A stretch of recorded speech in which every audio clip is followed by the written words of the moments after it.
श्री कृष्ण जी की छठी की कथा। धर्म ग्रंथों के अनुसार भगवान श्री कृष्ण के एक परम भक्त थे कुंभन दास। उनका एक बेटा था रघुनंदन।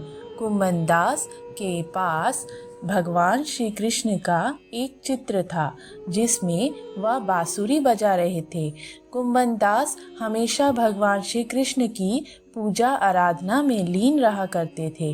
वे कभी भी अपने प्रभु को छोड़कर कहीं नहीं जाते थे। एक बार कुंभन दास को वृंदावन से भागवत कथा के लिए बुलावा आया। पहले तो कुंभन दास ने जाने से मना कर दिया, परंतु लोगों के आग्रह करने पर वे भागवत में जाने के लिए तैयार हो गए। उन्होंने सोचा कि पहले वे भगवान श्री कृष्ण की पूजा करेंगे और फिर भागवत कथा करके अपने घर वापस लौट आएंगे। इस तरह से उनका पूजा का नियम भी नहीं टूटेगा। भागवत में जाने से पहले कुंभन दास ने अपने पुत्र को समझाया कि उन्होंने ठाकुर जी के लिए प्रसाद तैयार किया है और वह ठाकुर जी को भोग लगा दे। कुंभन दास के बेटे ने भोग की थाली ठाकुर जी के सामने रख दी और उनसे प्रार्थना की कि आकर भोग लगा ले। रघुनंदन को लगा कि ठाकुर जी आएंगे और अपने हाथों से भोजन ग्रहण करेंगे। रघुनंदन ने कई बार भगवान श्री कृष्ण से आकर खाने के लिए कहा, लेकिन भोजन को उसी प्रकार से देखकर वह दुखी हो गया और रोने लगा। उसने रोते रोते भगवान श्री कृष्ण से आकर भोग लगाने की विनती की। उसकी पुकार सुनकर ठाकुर जी एक बालक के रूप में आए और भोजन करने के लिए बैठ गए। जब कुंभन दास वृंदावन से भागवत करके लौटे तो उन्होंने अपने पुत्र से प्रसाद के बारे में पूछा। पिता के पूछने पर रघुनंदन ने बताया कि ठाकुर जी ने सारा भोजन खा लिया है।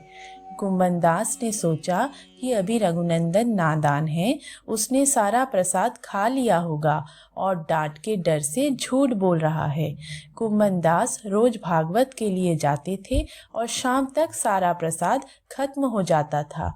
कुंभन दास को लगा कि अब रघुनंदन उनसे रोज झूठ बोलने लगा है, लेकिन वह ऐसा क्यों कर रहा है? यह जानने के लिए कुंभन दास ने एक योजना बनाई। उन्होंने भोग के लड्डू बनाकर एक थाली में रख दिया और दूर से छिप कर देखने लगे। रोज की तरह उस दिन भी रघुनंदन ने ठाकुर जी को आवाज दी और भोग लगाने का आग्रह किया। हर दिन की तरह ही ठाकुर जी एक बालक के भेष में आए और लड्डू खाने लगे। कुंभन दास दूर से इस घटना को देख रहे थे। भगवान को भोग लगाते देख वह तुरंत वहां आए और ठाकुर जी के चरणों में गिर गए। उस समय ठाकुर जी के एक हाथ में लड्डू था और दूसरे हाथ का लड्डू जाने ही वाला था, लेकिन ठाकुर जी उस समय वहीं पर जमकर रह गए। तभी से लड्डू गोपाल के इस रूप की पूजा की जाने लगी। छठी के दिन इस कथा का पाठ करने से भगवान कृष्ण प्रसन्न होते हैं और भक्तों की सभी मनोकामनाएं पूरी करते हैं। जय श्री कृष्णा।